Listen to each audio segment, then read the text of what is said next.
Assalamualaikum warahmatullahi wabarakatuh.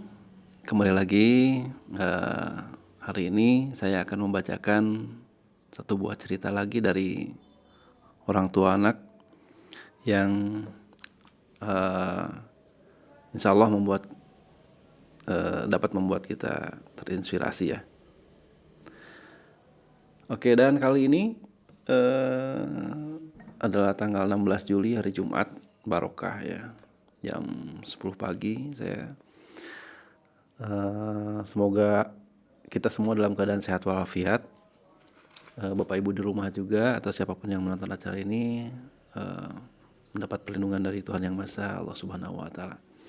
Oke, kita akan langsung ke map ini lagi. Ini ada satu map lagi masih. Map yang kemarin. Tetap. Saya akan buka lagi siapa yang akan saya bacakan. Oke, ya. Ya.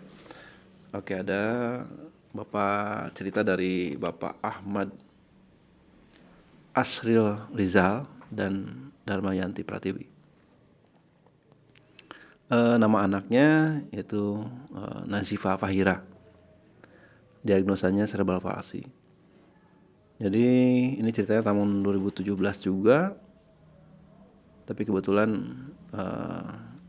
sudah tidak di sini saat ini, tidak di Lombok Care lagi, tapi masih di Lombok.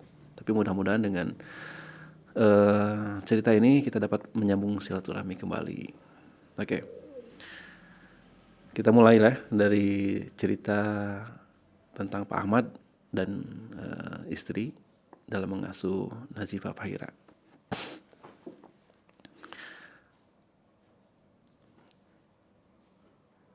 Sebelumnya saya mengucapkan puji syukur kepada Allah Subhanahu wa taala atas semua rahmat dan hidayahnya kepada kita semua. Tidak hanya itu, nikmat sehat dan nikmat kesempatan juga wajib kita syukuri, karena dengan nikmat itu maka semua tulisan esai ini dapat selesai. Dan terima kasih juga kepada Lombok Care Foundation yang telah memberikan dukungan penuh kepada Ziva. Nazifa Fahira adalah putri yang dianugerahkan, diamanahkan dan dipercayakan kepada kami oleh Allah Subhanahu wa taala. Ziva, panggilan sayang yang biasa kami lantunkan kepadanya, lahir di Selong, Selasa Legi 27 Mei 2014, 27 Rajab 1435 Hijriah, bertepatan dengan Isra Mi'raj. Hari yang sangat mulia bagi kami umat muslim sedunia. Ziva lahir tepat pukul 10.37 WITA dengan bobot 2,8 kg dan panjang 48 cm. Ziva lahir dengan kondisi yang sangat sehat. Teriak tangisannya adalah suatu kebahagiaan yang tak ternilai buat kami. Ziva lahir di saat saya sebagai seorang ayah sedang menempuh tugas belajar dari tempat kerja dengan tugas melanjutkan pendidikan ke jenjang S2 di Universitas Gadjah Mada, Yogyakarta. Hari demi hari kami lewati sebagai keluarga kecil tanpa mau ada satu detik pun terlewati momen dalam menemani masa kecilnya. Tepat saat Ziva berusia 3 bulan, tepat juga masa meliburkan diri sebagai seorang mahasiswa yang sudah habis. Kami pun memutuskan untuk membawa Ziva ke Jogja agar tetap dalam pelukan kasih sayang orang tua. Saat awal Ziva meneriakkan tangisannya di Jogja, semuanya terlihat normal. Ziva tumbuh menjadi anak yang sehat, gemuk. Bahkan beberapa tetangga memanggilnya dengan julukan Tison. Tangisannya keras hingga tendangannya pun mampu membuat ayah bundanya terkapar. Hebat sekali Ziva ya. Tidak ada yang aneh di keluarga kami. Sehingga pada suatu hari, tepat di ulang tahun Ziva yang pertama, kami mulai mencurigai sesuatu hal. Di ulang tahunnya yang pertama, Ziva tak kunjung bisa merangkak. Boro-boro merangkak untuk bangun secara mandiri dari posisi tidur ke posisi duduk pun Ziva belum mampu. Karena kondisi ini, akhirnya kami memutuskan untuk memeriksakan kondisi Ziva ke dokter.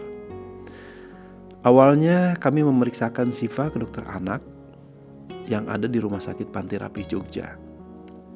Dokter anak yang memeriksa Ziva bernama Dr. Elizabeth Siti Herini SPA, atau kami biasa memanggilnya Dr. Siti. Biasalah bagaimana dokter memeriksa, karena Ziva belum bisa bicara, jadi yang ditanyakan adalah orang tua. Pemeriksaan dilakukan dengan interview orang tua.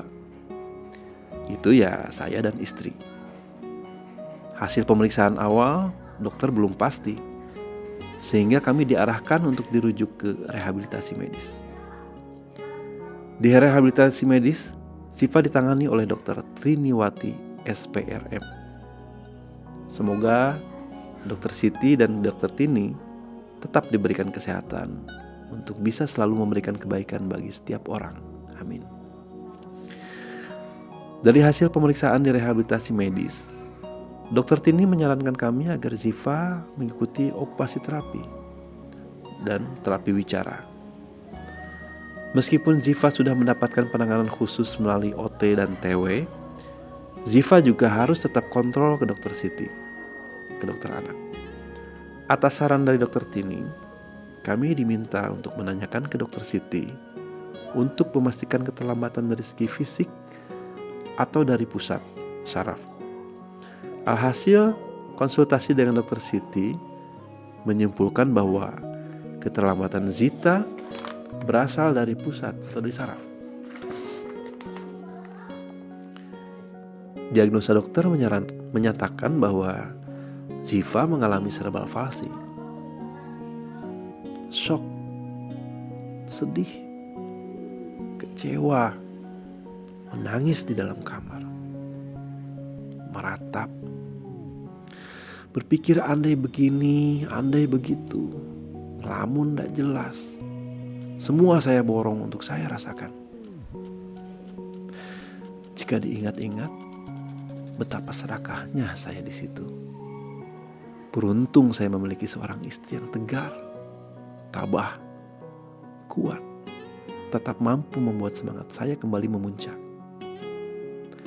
Meskipun saya tahu dia menyembunyikan sedih yang begitu dalam. Karena kasih sayang seorang ibu tentunya lebih dalam dari seorang ayah.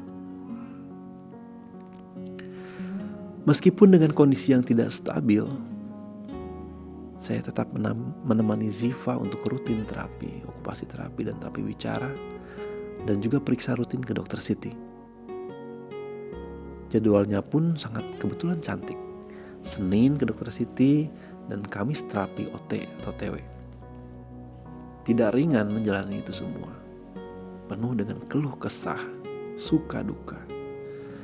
Periksa di rumah sakit Panti Rapih yang tergolong salah satu rumah sakit terbaik di Jogja tentunya tidak mudah. Dengan kondisi saya yang sedang kuliah, kami mengandalkan BPJS untuk bisa tetap rutin melakukan upaya kebaikan untuk Ziva. Mungkin kalimat melakukan upaya kebaikan terdengar sedikit janggal di telinga masyarakat umum.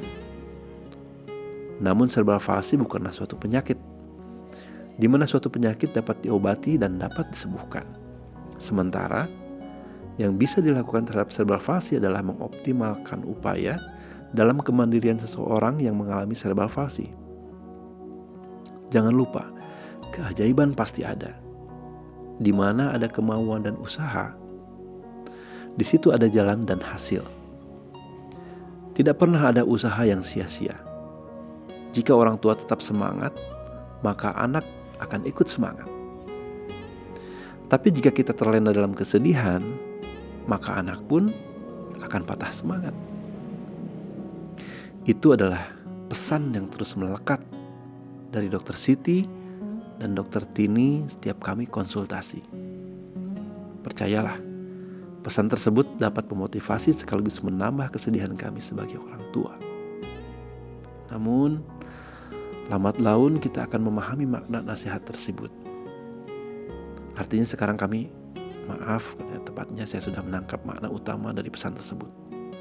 Ups, hampir lupa. Terima kasih juga kepada BPJS atas layanannya yang cukup membantu saat di Jogja. Sampailah kita di awal tahun 2016, di mana pihak keluarga saya meminta untuk Ziva dibawa pulang. Artinya jika itu dari keluarga saya, maka pulangnya ke Lombok. Karena keluarga istri saya berasal dari Medan, Sumatera Utara. Sepulang di rumah, apa yang saya khawatirkan terjadi. Di Jogja kami sudah terbiasa dan sudah terpola untuk membagi waktu dalam hal menyelesaikan studi S2. Bekerja part-time sebagai freelancer untuk mengisi waktu luang atau mencari tambahan pendapatan sebenarnya. Bermain bersama Ziva hingga terapi dan periksa rutin Ziva. Tiba-tiba di rumah kami bukannya mendapatkan dukungan secara moral. Justru kami mendapatkan judgement. Bagaimana tidak? Mulai dari penjemputan di bandara, kami sudah dicecar dengan beragam pertanyaan yang sangat memojokkan. Pertanyaan yang memaksa kami untuk harus mengiyakan semua dugaan dan tuduhan kejam lainnya. Selama hampir 30 tahun saya tinggal di Lombok dan bersama keluarga. Saya merasakan kehangatan kasih sayang yang tiada tara. Namun, baru kali ini saya merasakan keluarga sendiri seperti teroris dan rumah sendiri sebagai sebuah penjara. Mungkin kami tidak bisa menuliskan semua pertanyaan diutarakan kepada kami, tapi yang paling terngiang hingga saat ini adalah, Ziva pernah jatuh ya? Kebentur di kepala ya? Kalian lalai ya jadi orang tua? Come on, semua sudah kami jelaskan. Bahkan hasil CT scan dari panti rapi dan hasil diagnosa meyakinkan bahwa tidak ada benturan di kepala. Dan insya Allah kami juga yakin Ziva tidak pernah jatuh sampai mendarat dengan kepalanya sendiri. Mungkin kejedot tembok pernah, ya pernah. Ketika Ziva sedang tidur, kemudian berguling. Dan akhirnya kepala bagian pelipisnya kejedot tembok karena guling penghalangnya dipindah sendiri. Dan itu pun terjadi setelah Ziva sudah didiagnosa cerebral palsy. Tentunya akan sangat muak dan kesal dengan berbagai cecaran. Namun kami tetap memilih untuk bersabar sementara. Berusaha untuk menyadarkan kepada keluarga kami tentang kondisi Ziva. Kami yakin keluarga kami sangat sayang kepada Ziva. Tapi percayalah, sayang mereka tidak akan pernah sebanding dengan kasih sayang kami sebagai orang tua. Kekecewaan mereka tidak sebanding dengan kekecewaan kami sebagai orang tua. Usaha yang mereka lakukan pun tidak akan pernah bisa sebanding dengan kami sebagai orang tua. Mungkin kasih sayang keluarga kepada kami disalurkan dengan seperti itu. Tapi kami yakin lambat laun mereka akan paham. Masih berkutat di keluarga, tepatnya di Selong, Lombok Timur. Saya mencutikan diri dari tugas belajar kembali untuk kedua kalinya. Emosi saya tentunya semakin terguncang. Terguncang karena lelah dengan omongan orang. Ratapan egois saya pun muncul kembali. Dan bodohnya saya sebagai seorang ayah, ratapan saya membuat kebuntuan saya dalam berpikir dan mengambil keputusan. Implikasinya adalah penanganan untuk Ziva menjadi terhenti. Beberapa asumsi dari keluarga kami tentang kondisi Ziva mulai bermunculan. Asumsi klasik yang penuh dengan mistik paling banyak menyelimuti pola pikir mereka. Sebuah pemikiran yang sangat tidak saya setujui, namun saya tetap mengikuti untuk menghormati keluarga saya, terutama orang tua. Asumsi seperti apa itu? Asumsi yang pertama, Ziva diganggu oleh makhluk halus yang menghambatnya untuk bisa bicara. Asumsi yang kedua, makhluk halus lagi. Asumsi ketiga, kondisi Ziva adalah implikasi atas tindakan terdahulu kami sebagai orang tua yang telah menyakiti orang tua. Dan beragam asumsi yang menurut mereka itu adalah diagnosa yang harus lebih hakiki daripada diagnosa dokter. Luar biasa. Kecerdasan para pakar-pakar yang mungkin hanya lulus sampai dengan wajar 9 tahun tersebut melebihi kemampuan seseorang yang sudah susah payah untuk menuntut ilmu hingga ke pendidikan tinggi. Yang menjadi permasalahan saya adalah tindakan atas diagnosa yang diberikan hampir tidak ada. Diagnosa yang dihasilkan hanya akan menjadi sebuah fondasi baru untuk menguatkan tuduhan-tuduhan sebelumnya. Kami sebagai orang tua. Sempat kami bawa ke dokter anak lagi untuk mendapatkan rujukan di rehabilitasi medis. Namun sangat sulit untuk mendapatkan fasilitas seperti itu di Lombok Timur. Parahnya lagi, dukungan keluarga untuk hal tersebut hampir tidak ada. Bosan dan kesal dengan dukungan aneh dari keluarga, akhirnya saya dan istri memutuskan untuk membawa Ziva ke Lombok Barat, Gunung Sari. Di sana kami memiliki rumah yang sudah kami kredit dari awal 2013, namun belum pernah kami tempati karena kami memilih untuk tinggal sementara di Jogja hingga tugas belajar saya selesai. Tidak semudah itu untuk pindah ke Lombok Barat. Penuh perjuangan dari segi emosional. Namun dengan kekeras kepalaan kami, keluarga mengizinkan kami untuk pindah ke Lombok Barat. Di Lombok Barat, Ziva bisa lebih tenang, lebih stabil. Kami yakin emosional Ziva juga pasti terguncang dengan penanganan dari dokter ajaib yang ada di Lombok Timur. Selain itu, kegelisahan Ziva mungkin saja karena perlakuan dari keluarga yang tidak lazim bagi Ziva. Kami berusaha memahami pola aktivitas dari Ziva, pola yang bisa membuatnya nyaman, namun masih dalam batas kewajaran. Di rumah Lombok Timur, perlakuan kami tersebut banyak mendapat bantahan dan penolakan. Salah satu contoh sederhananya adalah saat Ziva baru bangun, dia terbiasa langsung mengkonsumsi sarapan ringan. Namun dari pihak keluarga meminta kami untuk langsung memandikan Ziva begitu bangun tidur. Kami paham dan tentunya sudah kami lakukan sebelumnya. Tetapi dengan dimandikan ketika bangun tidur, mood Ziva akan menjadi kacau. Terus-menerus menangis, tidak mau makan, menggigit tangan sendiri, hingga berdampak susah tidur. Efek seperti itulah yang kami hindari, karena kesehatan Ziva juga harus menjadi hal utama yang kami perhatikan.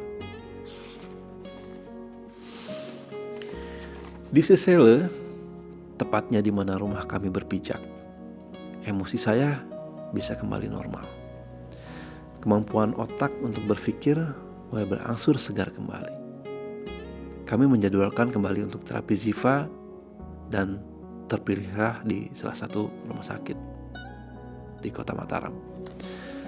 Di rumah sakit ini kami mendapatkan pelayanan yang kurang menurut kami. Tidak sebaik ketika kami kontrol di rumah sakit Panti Rapih. Pelayanan yang paling kurang adalah dalam hal konsultasi dengan dokter.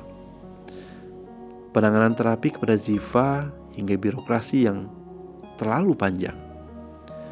Namun dengan pertimbangan, rumah sakit tersebut adalah yang terdekat dengan rumah. Kami putuskan untuk tetap terapi di rumah sakit itu untuk sementara. Karena Ziva sudah mendapatkan penanganan yang jelas, maka saya memutuskan untuk kembali ke Jogja menyelesaikan studi S2 saya. Tesis yang sudah hampir 1 semester tidak tersentuh, mulai saya baca-baca lagi.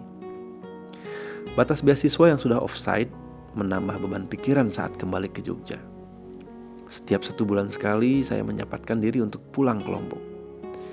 Berat rasanya meninggalkan anak dan istri berdua di rumah. Kondisi dari segi material tentunya menjadi semakin sulit. Tapi paling tidak, kondisi moral dan spiritual sudah membaik. Dalam Al-Quran surat At-Talaq ayat 2 dan 3 yang artinya, barang siapa yang bertakwa kepada Allah, niscaya dia akan mengadakan baginya jalan keluar dan memberinya rezeki dari arah yang tidak disangka-sangkanya.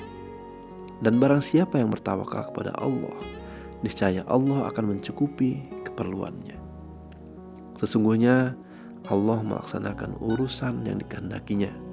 Sesungguhnya Allah telah mengadakan bagi tiap-tiap sesuatu. Keajaiban pasti ada di saat kita benar-benar sangat membutuhkan dan kita meminta kepada Allah Subhanahu wa Ta'ala. Selalu ada jalan. Dengan keajaiban yang luar biasa inilah akhirnya saya bisa menyelesaikan studi S2 saya. Seperti apa detail dari keajaiban ini? Mungkin tidak perlu saya sampaikan di sini. Selesainya studi S2 saya adalah sebuah kado terindah buat Ziva. Paling tidak saya sudah menetap di Lombok dan kumpul bersama keluarga. Lebaran Idul Fitri 1438 Hijriah, itu tahun 2017, merupakan lebaran pertama kami berkumpul bersama keluarga kembali sejak saya kuliah di Jogja. Momen tersebut sedikit berbeda dari sebelumnya. Keluarga tetap ramai, namun jelas terlihat ada penerimaan yang sepenuhnya ikhlas tentang kondisi Ziva. Tapi perlahan-lahan keluarga mulai menerima kondisi Ziva sebagai seorang anak yang istimewa. Tapi perlahan-lahan keluarga kami mulai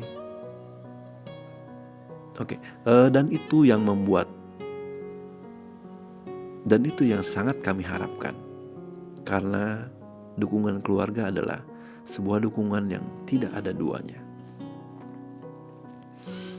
Di sela-sela silaturahmi kami bersama keluarga, biasalah kami bercengkrama dan bersenda gurau, bak reuni akbar.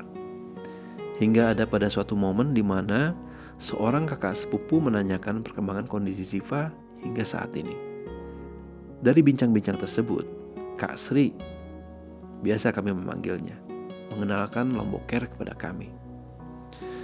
Beliau bercerita tentang Lomboker yang sudah lama menangani kasus autis dan lain-lain. Dari informasi tersebut, kami menggali informasi melalui internet dan terlihat Lomboker sangat menarik. Penasaran dengan Lomboker, akhirnya kami menyempatkan diri untuk melihat lokasi Lomboker seusai Lebaran Ketupat. Di hari Sabtu tepatnya, karena kebetulan jam kerja saya di hari tersebut agak sedikit longgar. Setibanya di lokasi, ternyata Lomboker tutup.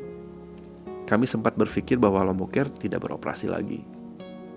Namun kami melihat kontak person yang ada di spanduk, yang ada di tembok Lomboker. Kemudian kami hubungi. Ternyata Lomboker buka dari hari Senin sampai hari Jumat. 2 hari kemudian, alias lusa, istri saya ke Lomboker bersama Ziva dengan diantar Gojek.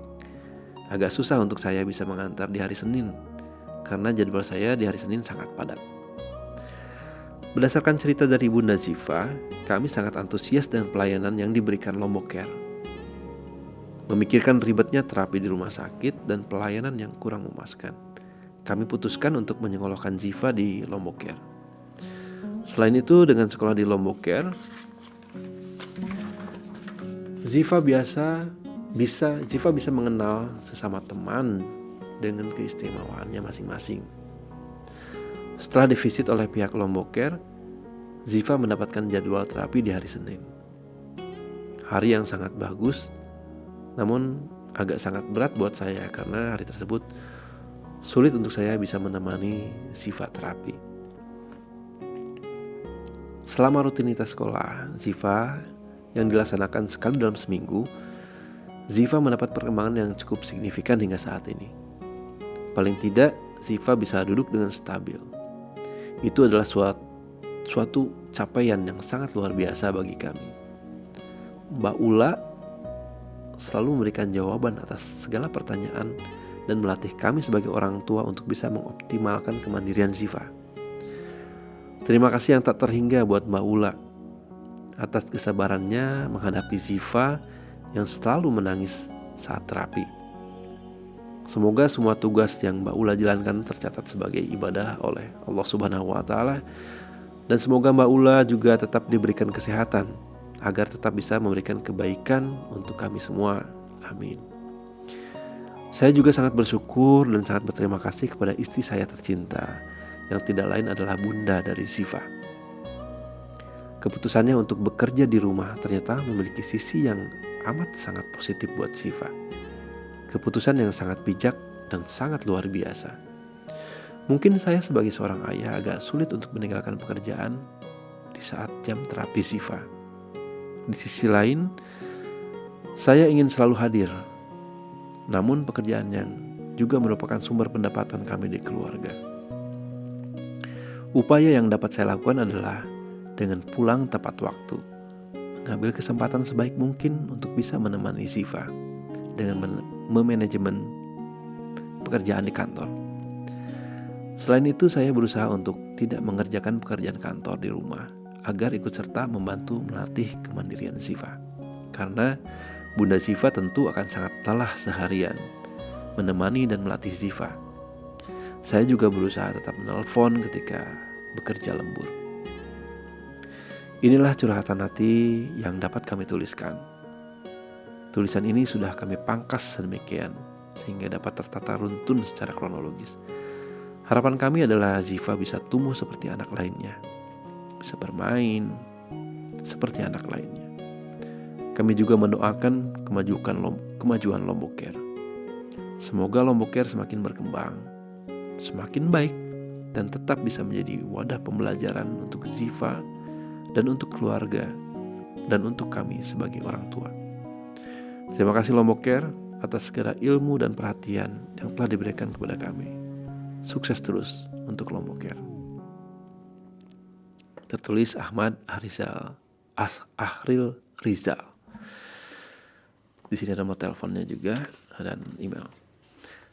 Terima kasih Bapak Ahmad dan istri, terutama Bapak Ahmad yang telah menceritakan kisah ini kepada kita semua, sehingga kita menjadi tahu perjuangan bapak dan istri saat membesarkan Siva.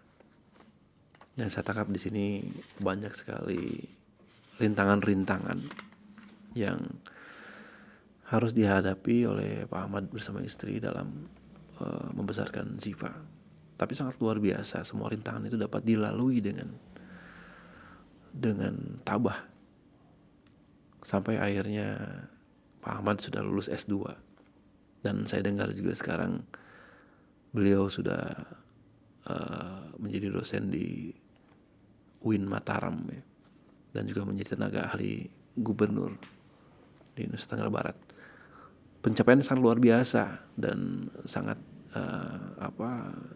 menginspirasi kita semua, di mana pertentangan itu biasanya datang dari lingkungan kita sendiri, artinya keluarga dan tetangga. Biasanya itu selalu kita temukan. Tapi di sini kita dapat belajar bahwa dari pengalaman Pak Ahmad ini juga mengadvokasi semua lingkungannya bahwasanya diagnosa dokter itu juga sangat penting untuk kondisi anak yang harus kita harus perhatikan terhadap terapinya. Kalau dihubungkan dengan hal-hal mistik, ya mau sampai kapan gitu ya. Tapi sangat luar biasa yang saya dengar juga perkembangan Siva sudah bisa duduk, dan mobilisasinya walaupun hanya berjalan ngesot tapi itu adalah pencapaian. Jadi setiap anak memang berbeda-beda kemampuannya. Jadi ada yang cepat, ada yang lambat atas keberhasilannya. Tapi terima kasih banyak atas sharingnya pada Pak Ahmad dan istri. Semoga Bapak Ahmad dan istri juga Nazifa selalu dalam keadaan sehat walafiat, dan tentunya tetap semangat, tetap menginspirasi semua orang. Jadi kebetulan saat ini Pak Ahmad dan Nazifa sudah tidak terapi di Lombok Care lagi, tapi dimanapun Anda berada, mungkin kita bisa dapat kembali bersilaturahmi. Dan saya sangat senang apabila mungkin suatu saat kita dapat bertemu, melihat keadaan Nazifa dan dapat berbagi lagi di suatu kesempatan. Mungkin itu aja cerita untuk hari ini. Terima kasih kepada semuanya, kepada penonton yang melihat tayangan ini. Semoga kita semua dapat mengambil sisi positif dan sisi baiknya, dan dibuang yang tidak baiknya. Semoga cerita ini dapat bermanfaat untuk kita semua. Terima kasih. Wassalamualaikum warahmatullahi wabarakatuh.